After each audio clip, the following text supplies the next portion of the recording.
Welcome to another episode of From a People Perspective, a show hosted by Martin Hawk. Today's guest is L. David Kingsley, a seasoned executive advisor and leadership coach who has worked closely with CEOs and leadership teams through critical moments of growth and change. With a background that spans military leadership, consulting, and executive coaching, David brings a unique perspective on what it takes to guide organizations through inflection points while staying grounded in people, trust, and performance. In this episode, we explore how people leaders can effectively partner with CEOs during critical business cycles. We discuss why asking better questions often matters more than having the right answers. And we look at what it takes to build trust and influence at the executive level. This podcast is brought to you by the People Group. We're on a mission to economically empower people leaders. By joining our community, you'll gain access to career opportunities, a network of over 6,000 modern people leaders, and exclusive tools and resources. Learn more at thepeoplegroup.com. Hey everybody, welcome back to another episode of From a People Perspective. I'm Martin Hawk, and today we have LDK from Illumio. He is the Chief People Officer there, and he's a Chief People Officer many times over. Really excited for this conversation, and I'm not even sure where it's going to go. Welcome to the show. Thanks, LDK. Martin, thanks for having me. I really appreciate it. It's great to be here, and thank you for what you do. Your podcast, your guests, the topics that you raise for discussion. It's really helping us to drive the dialogue forward in the people business, which I really appreciate just on behalf of my colleagues, and I'm sure all your listeners feel the same way. No, appreciate it and happy to. This is a gift, being able to do what I do. So, and that's kind of just before we started. That's kind of how you alluded to the profession that you're in of itself. But before we dive into how you got to where you're at currently, just a couple icebreakers for the guests. If midnight rolls around and you still can't sleep, what are you going for in the fridge? That's a good question. I am a night owl, so I'm usually still very much awake and most of the time working at that hour.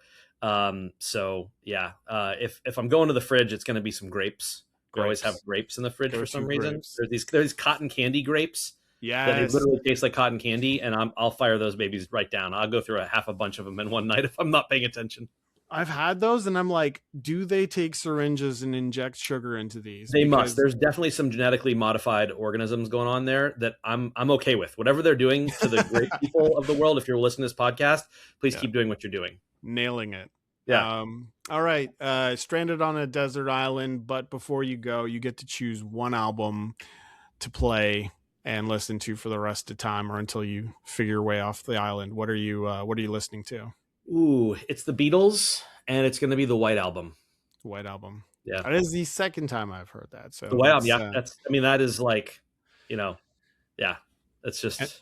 Any song that sticks out that you'd be like careful not to ruin kind of deal?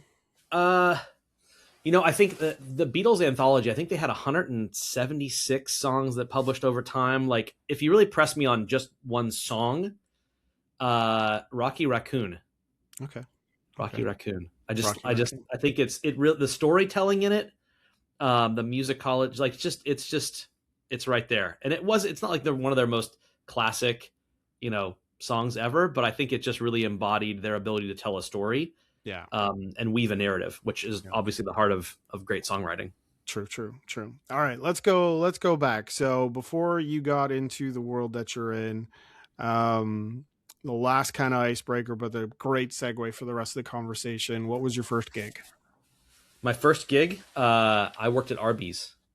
I was the curly fry guy, loud and proud. And nice. My mother saved my name tag. I still have it. I don't have it here in my office, but she recently sent it to me.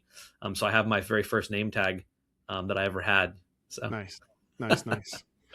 Arby's. We only have a couple of those up here now. And are they still big in the US? They're waning. They used to be a lot more of them. They're waning. You got to really look hard for them. A couple companies ago, my team surprised me with a little farewell tour. We did a little boat cruise, and they went and found an Arby's that morning, right when it opened, and brought Arby's for the whole team, roast beef and curly fries. I mean, the sandwiches were all cold, but it tasted like heaven. So no, that was my first like paying W-2 job, but I started my career in consulting. So I was a management consultant for the first 13 years of my career at Accenture and Booz Allen. And I started out as a systems integrator.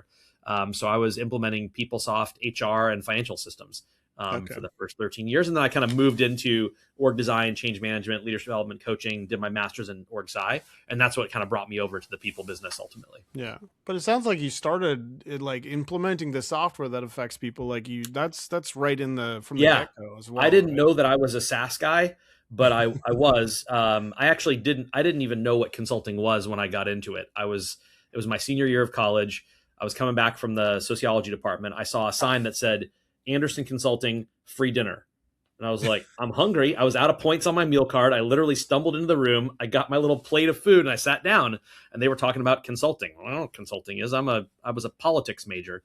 And lo and behold, I applied, got the interviews and got the job and found myself as a management consultant, almost happenstantially. And that kind of got the marble moving, and they needed people in the PeopleSoft practice then. So management consulting is an interesting one because from all the conversations I've had, and every time I've had to work on a chief of staff search, or every time I meet people in the people operations space, there is this level of, I wouldn't call it prestige, but it is a strong signal that these folks know how to just pick up stuff and run with it. And I have my own understanding and assumptions as to why, but I'm curious to like get your take on why management consulting is like a great place to start, or like just arms you with all the tools you need.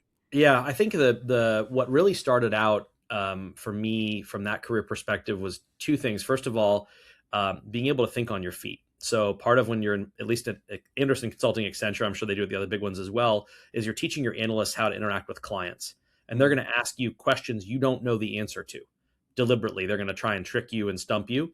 And how do you show up in that moment to give them confidence that you're going to understand what they're asking, go put a framework together to figure it out, and then bring them a series of solutions or recommendations that then will have measurable, success metrics against it to know if it's working. So you kind of start framing the young analysts' minds right out of college to teach them how to think about a problem, not to have the answers, which if there's anything that I know today, Martin, is most of us don't have the answers.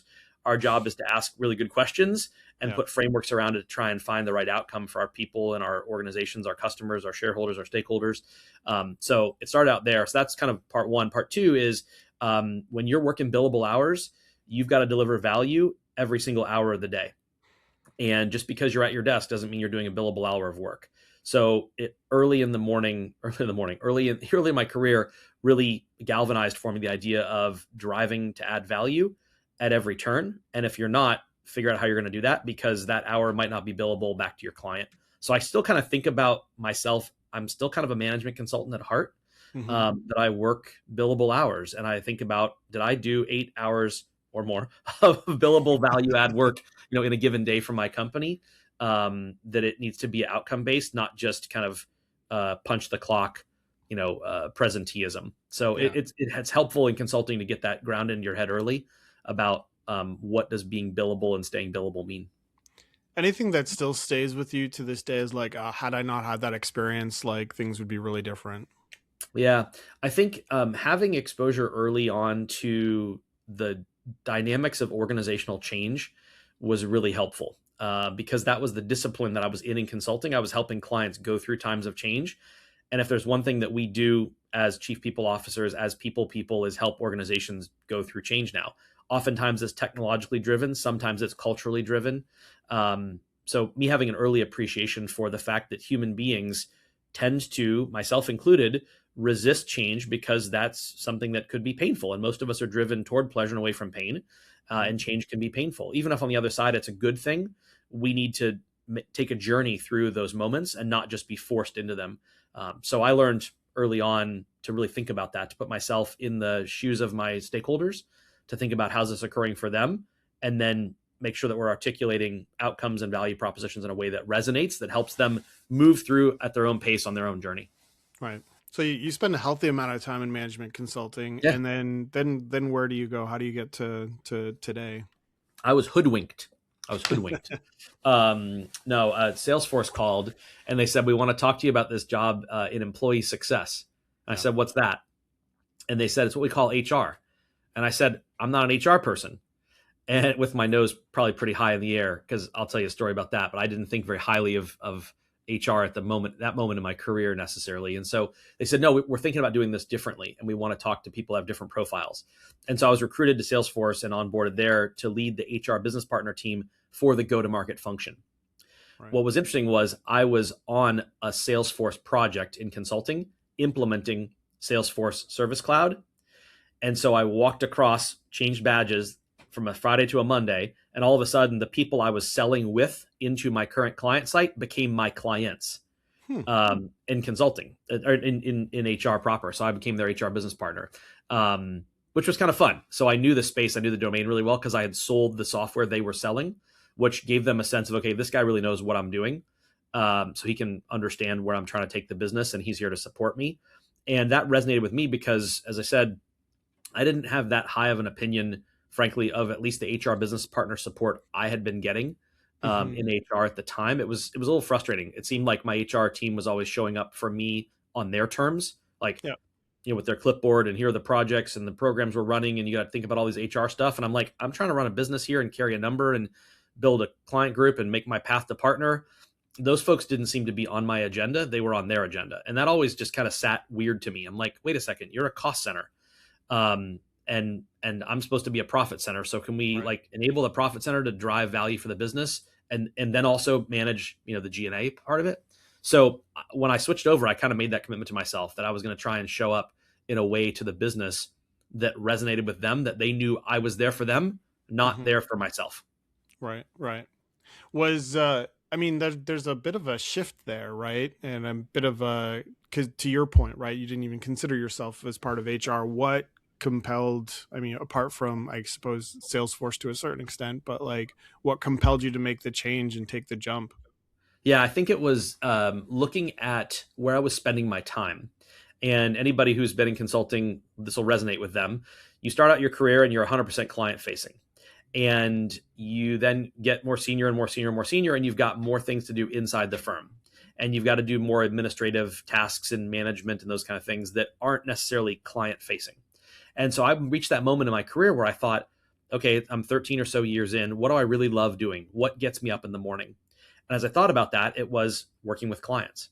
That fills my cup every time. When I'm helping a client think through something or drive positive change in their organization that gives them an outcome, that's what I love.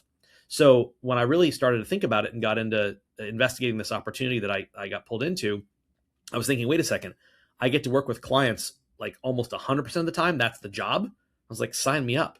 And then I had to shape, okay, how do I want to do that job in a way that's authentic to me that I think drives value for the business? So I've gotten to have now clients, internal clients. I don't have to bill them for hours. I just get to be of service to them. And that feels really good. And it gets me up in the morning. Nice. And obviously you did great at Salesforce, moved up the ranks. I'd love to know any sort of stories that stand out to you from those years. And as we go through the roster. Yeah, we saw the growth during my time at Salesforce from, I guess we were probably, I want to say 10,000 or so, maybe a little bit below that, up to 35,000. So saw the company kind of triple in size in the time I was there. But I had 3 jobs in the, whatever it was, 6 or 7 years I was there. So HR business partner, leading the business partner team for sales, go to market, then pivoted over to serve our co-founder and our chief product officer, leading the HR BP team for the product and engineering group.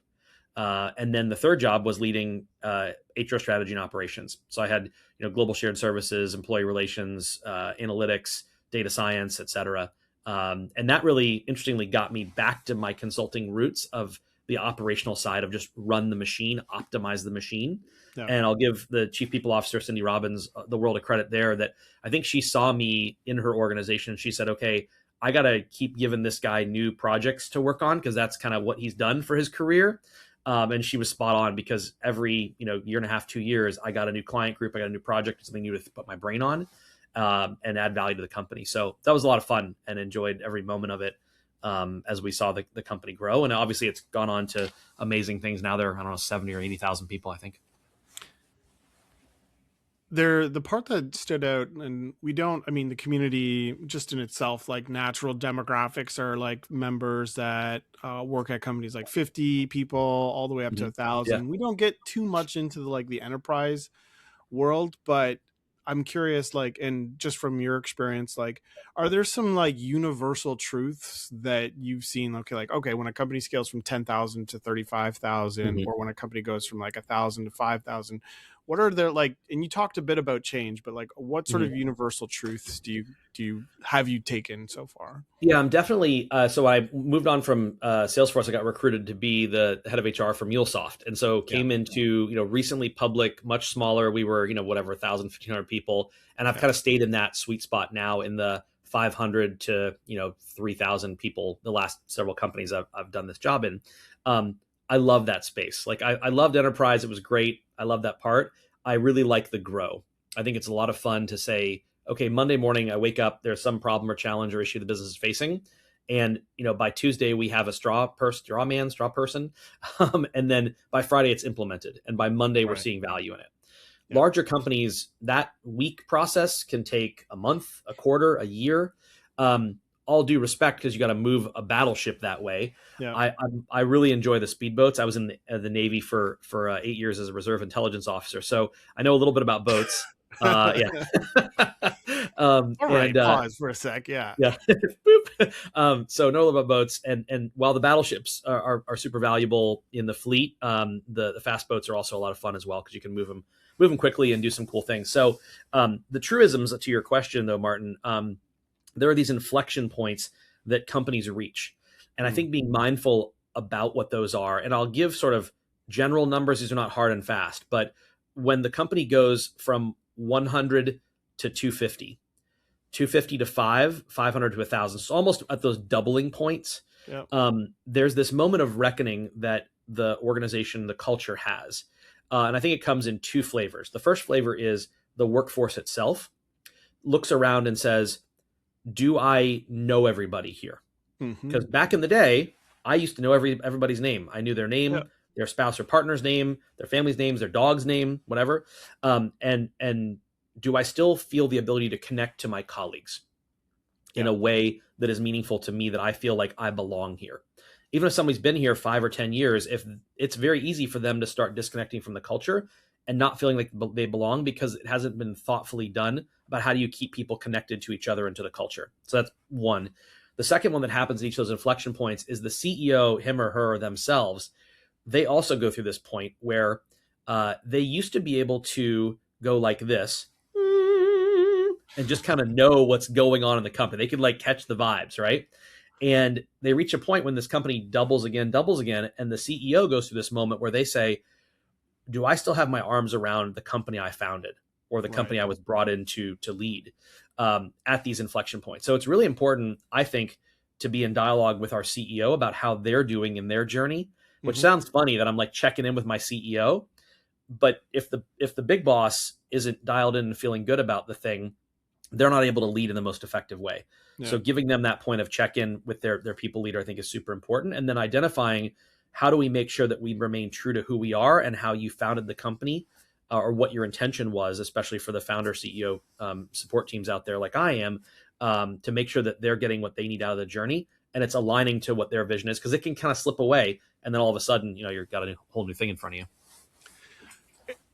You've been that person for the CEO a number of times. And I know a lot of members of the community are sort of, especially ones at smaller companies, also have to go through that experience, but have never necessarily coached or supported or even had access to the CEO in that capacity, or maybe they are getting that access. I guess, what's the crash course you would give that person? Be like, okay, listen, you're about to go through this inflection point.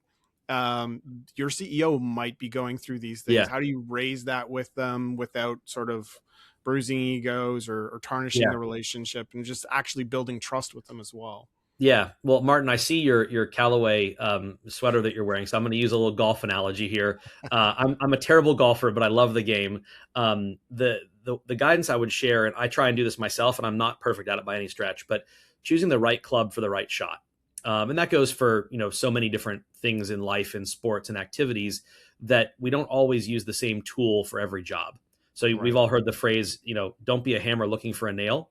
Yep. I think where teams can get kind of sideways is when we think our job is to go tell the CEO what they should do. Right. The number of times that I've done that, I can probably count on one hand.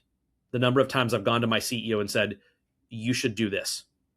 And I reserve those for very, very precious moments when it's a hypercritical moment, when I know that there needs to be a real strong point of view, that I've built enough trust with my CEO that he or she knows I'm on their agenda, not on mine. And I've got to say, this is a critical moment. I'm taking, now whatever, 26 years of experience being in the people business, looking at this stuff, and I'm telling you this is what we should do. I can count on one hand the number of times I've done that. Most of the time, my conversation with the CEO, and I think for us as people teams, is, how's the business doing from your perspective? What's standing in our way? Where can we help? We have some ideas. Which of these do you think should or could be the highest priority? And then when we're successful, what does that look like? So again, back to kind of maybe my consulting roots, it's asking the right questions versus having the right things to say. Yeah. Where I've seen my colleagues get sideways, and sometimes when I get asked to come into companies, the CPO who's exiting or has exited already, perhaps got a bit too directive in saying, well, this is the playbook, or this is what we have to do, or this is what you should do. And the CEO, I think, reflecting on that, says, wait a second, I'm leading this company. I'm guiding this company. I want you to be in service to that, not to tell me how I should run the company. So that's a long answer to a short question, but I think, again, choosing the right club for from your bag for that shot. It's not always a driver. We use the driver 18 times around. You use your irons and your short irons way more than that. So most of the shots that we take are touch shots. They're somewhere between 5 and 75 yards from the cup. So right. Now, also, no clue why I pay so much to get angry at myself. That's for sure. I call it chasing a little white ball around a big green yard. Yeah. So help me understand how you got to Illumio. Yeah, so I actually have two bosses at Illumio. Okay. One is the CEO, Andrew Rubin, our founder. The second boss is one of our investors, and I have dinner with her every night at home because she's my wife. My wife, Erin, she actually is in cybersecurity herself in the same industry that I am now, but previously she was Andreessen Horowitz, who are one of our key venture capital funders. And so early rounds, Erin was on part of the deal team and the scale team that was working with Andrew and his senior leadership team to do some funding and help build out the company. So my wife, Erin, knew about Illumio even before I did, and knew my boss before I knew my boss. So that's kind of that part. Then our head of the audit committee, Mike Corey, is a CFO, amazing world-class CFO in his own right. He was the CFO that we onboarded at Velocity previously. So he and I sat on E-staff together, and then he became our head of the audit committee. So he had put my name in Andrew's ear also, to said, hey, you should talk to Kingsley and go check in, see what he's up to. So it was kind of one of those things when the universe just kind of came to me and said, this is your next opportunity. And ironically, I think when we sit back and listen to the universe, it tells us where we should go next and where we should be. So I try and not have too much ego about that. I'm waiting to kind of get the signals for where I'm meant to be in service next. You're kind of getting go with the flow vibes from you. It is. I think, as I've gone through life, and I'm a dad now, so we've got 3 kids. So almost 7, almost 6, and 3 years old, and an 11-year-old dog and a new puppy. Like, I work in San Francisco. I live in Southern California. My wife's in cyber also. Like, life is just kind of messy, in the most beautiful of ways. And I've given up the idea that I can control life. It's going to happen. I think of it. I don't surf, but a surfing analogy of like, you can ride the wave, or the wave is going to ride you, and it's going to crash you and toss you around, or you can figure out how to get on balance, get on your surfboard, and ride that wave through life, because the waves are going to keep coming. It's just how you deal with them. Yeah, 100%. Now I'm in a similar life stage. Not 3. I've got 2, and they're all 6 and 4. And yeah, do you steal Teddy Grahams from them for your snacks? Yeah, yeah. Okay, yeah. I've learned. early on, I was like the finisher, and I'm like, nope, no, you're finishing your food because I cannot consume all your non-consumed calories. So that's it. I have not learned that lesson yet. That's a reason my pants are getting tight, I think, Martin. Yeah, well, that, and I mean, talk to Illumio about the froyo machine. I think there's no, hey, no. That's sacred. Don't touch my froyo. But it's like those chicken nuggets; they're so good. Like I can't resist. It's like just one nugget, you know. I don't understand how they don't finish them. Like, there's only 4. You should finish all 4. Yeah, they're only going 2 or 3 of them. I have a question for you though. I know you're supposed to ask me the questions. McDonald's chicken nuggets or Dino nuggets? Ooh. You know what? For myself, it's just McDonald's because we don't make Dino nuggets, and I think if we ever bought Dino nuggets, it would be like Pandora's box for us. Yeah, it is Pandora's box of Dino nuggets. There's not that many in there. Just I urge you, don't look at the servings because I'll eat the whole box left to my own devices, and that's like 4 servings. No, ignorance is bliss. Yeah, you just dip the brontosaurus head in the it's so good. You touched on you just glazed over 8-9 years in the Navy. Haven't had a chance to double click on lessons from military service and what that brings to the people in culture space. I have a ton of respect for those who have served and for those in the military, Canadian, national, and international otherwise. What do you like? Yeah, maybe kind of give me your take on how you've transferred skills from there. Yeah. Well, thank you for your support, first of all, and shout out to all the veterans if they're out there or family members of veterans. It's an honor to serve and to be part of military families. And to your point, like international safety and security is a huge priority of mine, which is part of why I'm in cybersecurity now. But I still feel like I'm connected to the mission. So that was the space that I was in the Navy. Also, I was in NCIS. In the Navy. When I started out, I got recruited into the intelligence service for the Navy there. So the pieces that I've really kind of carried forward that I think are helpful, I'll ask you a question first. What do you think is the number one most dangerous threat to a Navy ship? This is so ignorant, but I'm going to say submarines. Okay, possibly. That's a common answer, and you're right. It's a big threat. The number one threat to Navy ships is fire. It's fire. Okay. So an electrical fire starts in a closet because a wire, got hot. Somebody tripped over something, like literally just a fire, like a fire in your house kind of fire on a ship.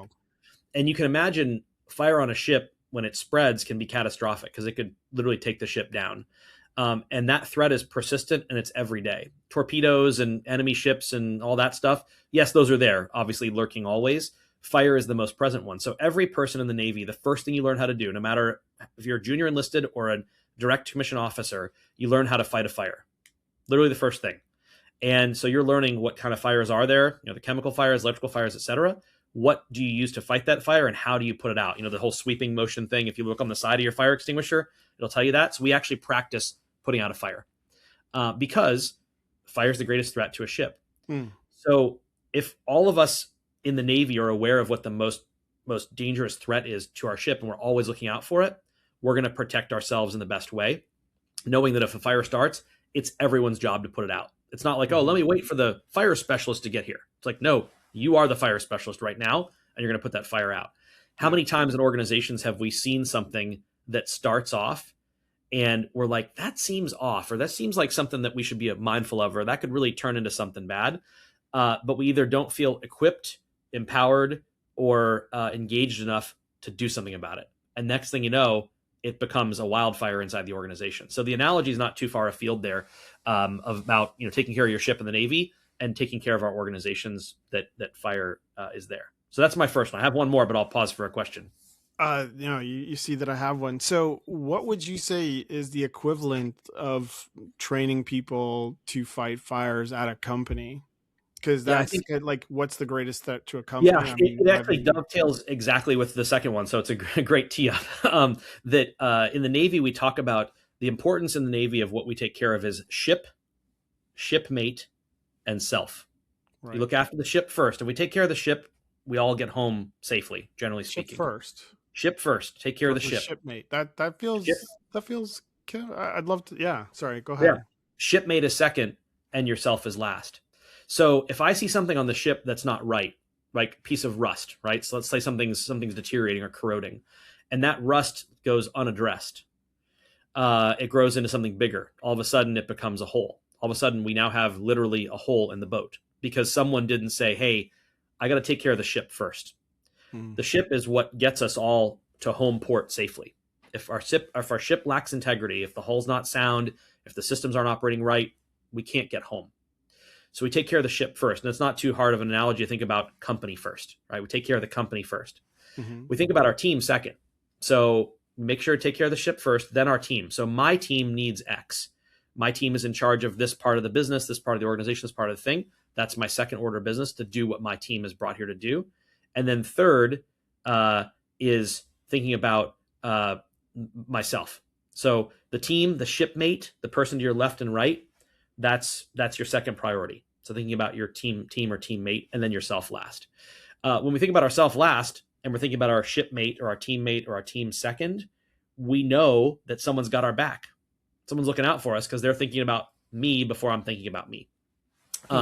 So it's this idea that we're all looking after the one thing that gets us home safely. Then we're all looking after each other. And then we're thinking about, what do I need? What's right for me?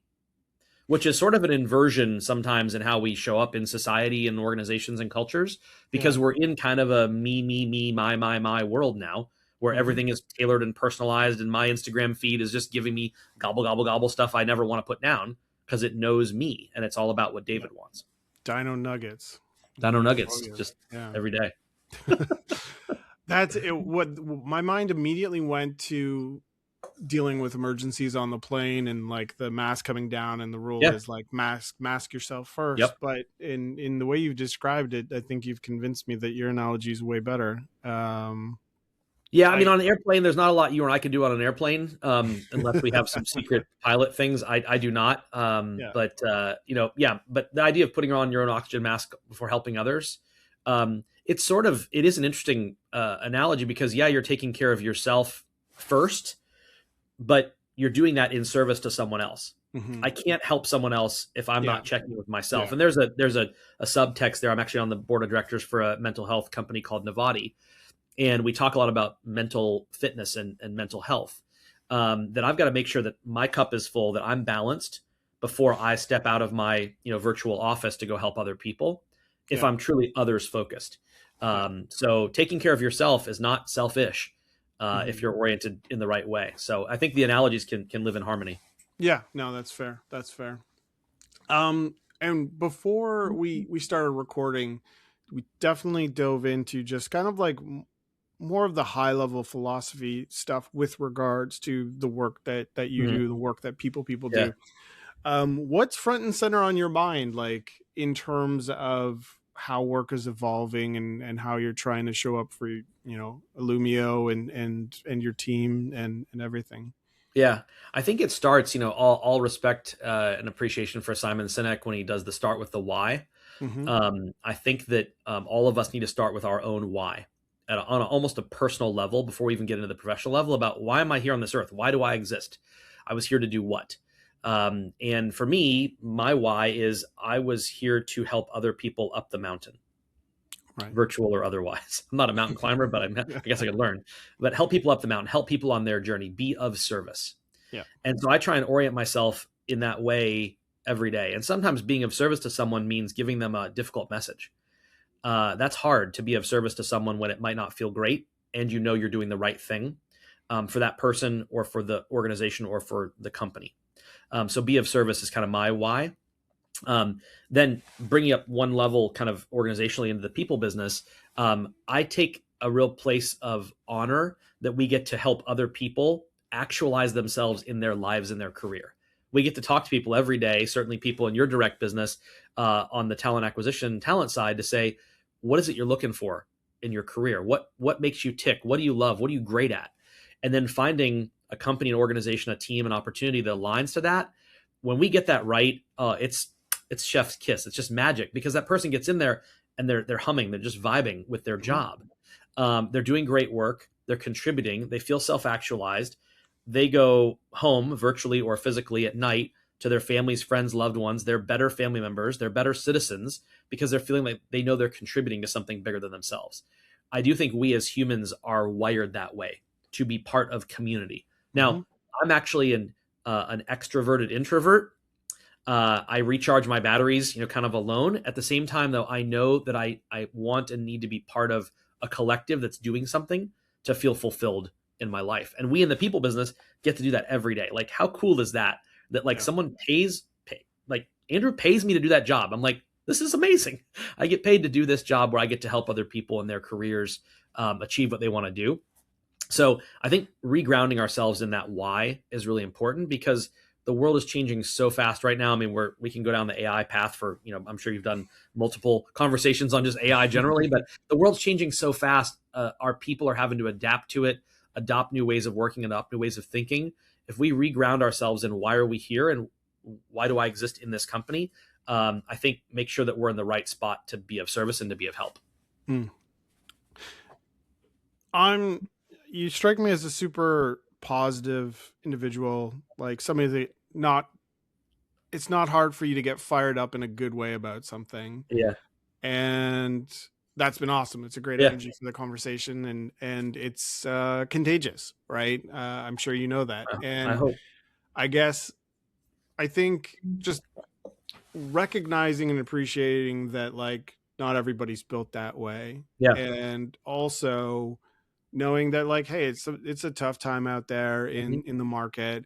Yeah. What are some of the things that has helped you kind of like stay optimistic even when things are like at their most grueling, to help some of the folks kind of see the magic that you're talking about and see there is this gift to the profession that you get to help people realize and self-actualize all the time. But then they're going through hard things as well. Yeah. And so I guess I'm curious to, like, I'm sure you've seen it and been there and have influenced people to kind of like shift their perspective, but what's your approach in that moment? Yeah, it's a great call out, Martin. And I think that, there are probably people listening to this right now that are going, okay, this guy's like puppies and flowers and roses. And, what did he put in his coffee this morning? And you're absolutely right. All of us in our personal lives certainly go through things that other people don't see, right? Before someone walks into that office, virtual or otherwise, every day, they might have been dealing with something that we don't know they were dealing with. And first of all, making sure that people know that we're able to make space for that is really important. That I'm never expecting my colleagues or my clients or anybody around me to be perfectly optimistic all the time and everything's great. And you don't have to fake it. And it's a safe space to be able to talk about that. Hey, I'm going through something. I think when people know that we're in service to them, they're much more likely to say, hey, I'm going through something hard right now on a personal level, professional level. I just want to let you know. That creates the space in the conversation where we can meet that person where they are. So that's the first part I think that we're called to do as people, to let folks know that we embrace the entirety of their humanity, the hard parts, the warts and all. Like, that's just part of being human. It's not always easy. And that analogy on the waves crash on us at weird times, sometimes that we weren't expecting. So I think that's the first part. The second part, and I've really kind of embraced this in my own journey when I've been going through, evolutions, some that were self-driven, some that just happened, without my knowledge or warning, that I pivoted to kind of this perspective of that this is happening for me, not to me.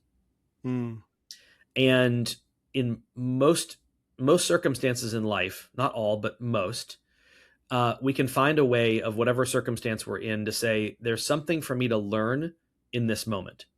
And so I tell my teams, especially when we're going through times of great change, and when I was at Salesforce, we acquired, I think, 20 some companies. I've been acquired twice myself. So going to your people team and saying, hey folks, we're getting acquired and our jobs are going to change. And in some cases in acquisitions, jobs go away. So I always kind of encourage myself and my teams to be a student of the moment that we're in, of what can I learn in this moment of something I've not learned before. And how do I find that thing? Because this situation is in fact happening for me to learn and grow and improve, not to me. That I'm not a victim of this moment, I'm a student of it. And just having that mindset shift Now, there are a few obviously very critical things that someone can go through in life when that just can't apply. Fine. But I'd say 98% of things that happen in our lives, we can pivot and say, this is happening for me, not to me. And how am I going to learn from this and incorporate it into the person I want to be as I go forward? When you just shift that mindset, I think it was Wayne Dyer used to say, when you change the way you think about things, the things you think about change. And we have this power inside of ourselves to literally bend the universe for ourselves by the way that we think about it. I know that's pretty West Coasty, and I'm an East Coast guy who migrated to the West Coast. Maybe I got too much West Coast stuff, too much yoga, but I think that really can apply and be helpful. No, appreciate that. Would really love your take on, as a CPO, what you're keeping an eye out in terms of the future and whatnot, and can be AI or not, but what are you most like, hey, I got to study this, or I got to pay attention to what's going on here, kind of passing that your sort of signal to the rest of the listeners? Mm-hmm. Yeah, I think there's two things. One is pretty basic level kind of stuff that I think some of us are looking at and dealing with, and one is a little bit broader. The basic one is the fact that certainly in my sector in software right now, the SaaS business is evolving very quickly in terms of valuations, how companies are perceived, how they're thought of. That influences total rewards and compensation. And so I'm starting to think a lot about how do we make sure that we're paying competitively to the market for the work that our people are doing, while at the same time not getting over our skis and burning through too much cash or equity that harms the company overall. Again, company first, team second, self last. Let's take care of the company first. At the same time, make sure that our people are rewarded properly. The old days of our the compensation vendors that send you a pack every 6 months, we're having to get a lot faster on that now. The market's just moving faster, and are we making sure that we're being good ground sensors about where the talent market is from a rewards perspective, and really paying attention to that? So, and that obviously has implications from a financial perspective, just from a cost accounting on stock-based comp. There's lots of, nerd cave things I could go into on that front, but we got to pay attention to that because the investors care, the compensation committee cares, the board cares. So I'm thinking a lot about that on a tactical level inside the organization. And then you tipped your hand to it on a strategic level. The advent of AI is very much upon us. And I was just presenting at a conference earlier this week, and the diversity of point of view in the room on how people are using AI is all over the map. It's literally, there are folks who are like, I opened ChatGPT once and then I closed it because it scared me and, it's going to take over the world, to, hey, I'm vibe coding in Cursor in my off hours. Dad used to go in the basement and do woodworking. Literally that room had the entire spectrum in it of where people are on that journey, and acknowledging that that's okay. And we got to bring everybody along that journey. How do we do that? Knowing that our brains physiologically have not changed for millions and millions of years. We're still kind of the same Homo sapien brain that we've had for a while. But the technology that's coming in is changing so rapidly. And the nature of work is going to evolve and shift. And so we have to think about that as people. How do we help our employees, our clients, our colleagues go through this journey that's going to be very different in the world, as this thing evolves? And we've got to be present to it. We've got to have a point of view. We've got to help lead. And I think that's very much top of mind for me on a kind of strategic sense. I don't have all the answers. I have a lot of questions.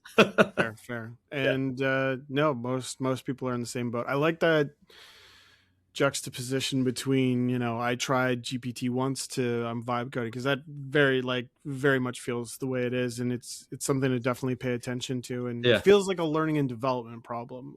That's where how do you bring upskill everybody within the organization so there's a nice mean to that, as opposed to the disparity. So and how do you give a framework, back to the consulting thing, about how do you give a framework for how are we as a company or a culture going to address this? How are we going to engage with this technology that people have sort of guardrails and they know the do's and the don'ts? And then here's the trade space. Where's your playground? The road's over here. The forest is over here. Don't go on the road. Don't run into the forest. this is the playground and want you to be creative and make up games and do all the things you want to do over here. I think that's what our organizations are asking for. They want to know what those boundaries are, and then also have the freedom to be creative. I mean, when you unleash human creativity, it does such amazing things. We got to create the conditions for that, though, and that's where I think we should be on the leadership perspective. Yeah, we've all been at town halls where somebody's like, we want so-and-so to present this thing they cooked up in their off hours, and it's usually a dev, and now literally everybody in the organization could be that person that's like, oh, I made this game-changing thing for our business on the weekend. Yeah. And it's like giving people the time and space to do it. And to your point, it's just like understanding what those limitations are. I've done that with our team. I mean, everyone on our team has their own agent now. And they had to name their agent and they had to give it a cheeky name. And I was the arbiter of cheekiness. So I had to bring all their agents and name them. And then I gave some feedback. I'm like, no, that's not cheeky enough. Go try again. But everybody on my team has it. We're actually going to put them on the org chart also. So it's going to be a person and their agent who literally works for them, helping them accelerate their work in what they're doing. So we're kind of trying to lean forward there. All right, spill the beans if you can. If I need to sign an NDA, I will. But what are some of these cheeky names as we sign off? Mine is called C2PO. All love for the Star Wars fans out there. We've got one, our chief product officer. His name is Mario. Yeah. And so the agent that one of our colleagues has on the talent team, it's a me, Mario. So it's a little Super Mario Brothers character. So one of my other guys, my head of talent business partners, his is called K2 Sherpa because his name is Keith. So about climbing the mountain and how you help me up the mountain, back to the analogy we were talking about. So the folks came up with some really creative names that I like a lot. And what I wanted to do though was make it personal. Like this technology is happening for you, not to you. Yeah. So if it's happening for you, how are you going to shape it and drive it and own it and make sure it delivers value to you in your work? That starts with ideating on it and giving it a name. So it's sort of basic stuff. At the same time, how do we help people along the change journey? We invite them to be part of the change versus have the change happen to them. Right. Perfect. No, awesome place to end. LDK, thank you so much. My pleasure, Martin. Thanks for having me on. I really appreciate it. Appreciate it. All right. Take care. If you enjoyed today's podcast, make sure you subscribe wherever you listen to podcasts. And if you're not already a member of the community, please join us at thepeoplepeoplegroup.com.